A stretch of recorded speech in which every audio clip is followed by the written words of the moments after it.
બનાવશું ડુંગળીનું શાક. તો મેં આ ડુંગળી સુધારીને લઈ લીધી છે, આવી રીતે એને ધોઈ નાખી છે. એક ટમેટું સુધારીને લઈ લીધું છે, ડુંગળી સુધારીને લઈ લીધી છે, લસણ આખું લીધું છે, એને કટ કરી લેવાનું. 4 ચમચી તેલ નાખી દીધું છે. આમાં આપણું તેલ ગરમ થાય એટલે 1 ચમચી જીરું નાખી દેવાનું. પછી આખું લસણ નાખી દેવાનું. થોડીક હિંગ નાખી દેશું. લસણ લાલ થાય એટલે ડુંગળી ઝીણી સુધારી છે એ પણ આપણે નાખી દઈશું. લાગી દઈશું. એમાં ટમેટું એડ કરી દઈશું. હવે આપણે ટમેટું પણ આમાં સંધાઈ ગયું છે, તો એમાં આપણે રોટીન મસાલા છે એ બધા નાખી દઈશું. 2 ચમચી ધાણા જીરું પાવડર,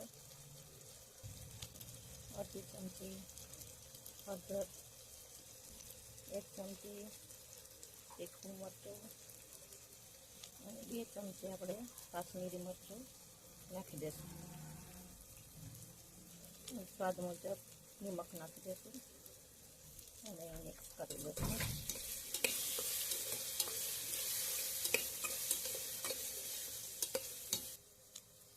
હવે આમાં આપણે ડુંગળી નાખી દઈશું અને મિક્સ કરી દઈશું.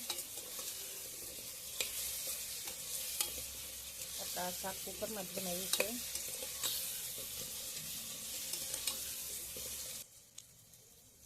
હવે એમાં આપણે અડધો ગ્લાસ જેટલું પાણી એડ કરી દઈશું. કુકર પેક કરી દઈશું.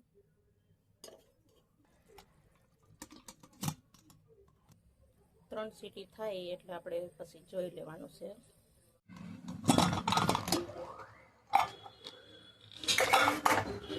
ચાલો, તો આપણું ડુંગળીનું શાક બનીને તૈયાર થઈ ગયું છે. તો તમે જોઈ શકો છો ગ્રેવીવાળું આપણે ડુંગળી ઝીણી સુધારીને નાખી હતી એટલે ગ્રેવીવાળું પણ બન્યું છે.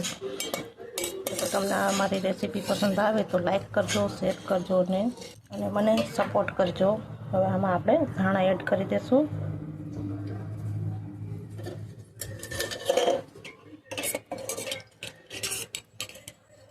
તમે જોઈ શકો છો કેવું આપણું શાક બન્યું છે. તો તમને પસંદ આવે તો તમે પણ બનાવજો અને મને કમેન્ટમાં જરૂરથી જણાવજો.